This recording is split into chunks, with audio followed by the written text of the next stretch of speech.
But I'm willing to fight for those who cannot fight for themselves.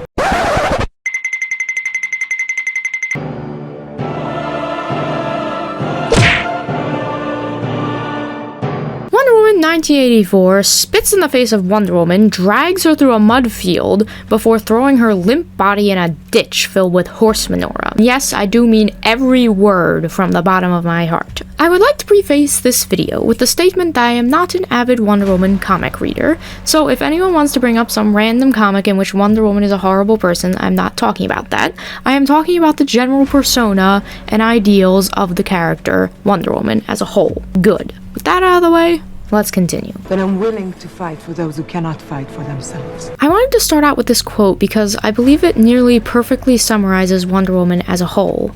And though I will caveat this by saying Wonder Woman has other motives and variations to her character, depending on which iteration you're reading or watching, this idea is almost always central to her character.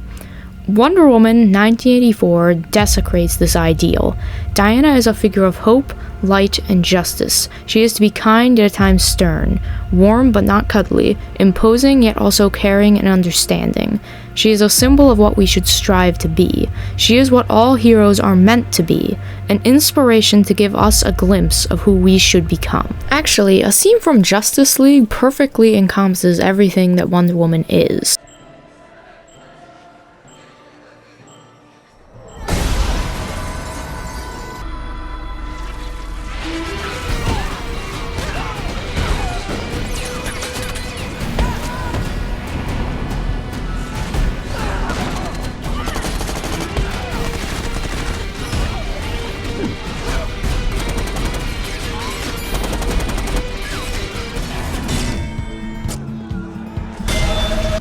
Everyone all right?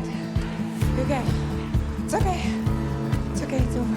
It's over now. You okay? First, we see Diana enter the scene in full killer mode, where she uses brute force like the warrior she is to destroy the enemies. However, the second every threat has been eliminated, she immediately dials it back and speaks to the victims, telling them everything's okay and they're safe now, and doing her best to help everyone stay calm and recover from such a shocking experience. It's so perfect because it shows the two important sides of Wonder Woman. First, she is a warrior who will do everything in her power to eliminate an enemy, not excluding killing them. Secondly, we see how she also has a very soft side. We see that she deeply cares about helping people, and this is why she is a superhero. She wants justice and, more importantly, to protect the innocents. However, instead of a Diana who cares for people and strives to follow what she knows is right and good, 1984 delivers a selfish and cruel woman who barely holds a single similarity to who Wonder Woman is meant to be. In this film, she actively allows her long-dead boyfriend to possess another human being, and proceeds to commit heinous deeds with said possessed individual. I am of course speaking of that terrible, horrific scene in which Diana and Steve Trevor use the possessed man's body for their own uses, which can be surmised by a word that I cannot say, at least I don't think I can say, however it rhymes with grape. Now that I will not allow. This action is the most horrific reversal of the very idea of Wonder Woman. I shall fight for those who cannot fight for themselves. The utter disgrace of this scene can barely be comprehended. I cannot believe how this managed to get past hundreds of scriptwriters and editors into the final project.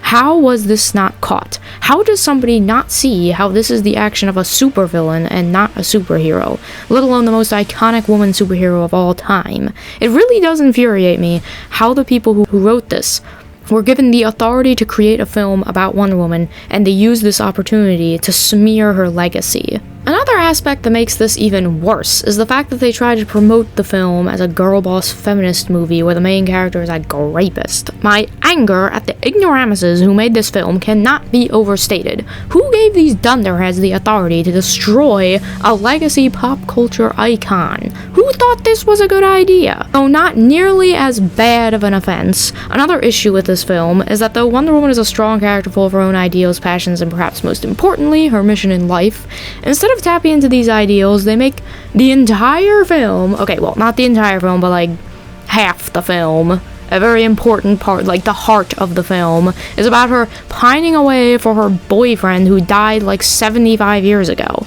It's ridiculous. And then they sit here trying to say that they made such a girl boss movie. No, you didn't. You made a movie about a horrible person who is so feeble-minded that they can't get over an ex who died roughly 75 years ago. Seriously?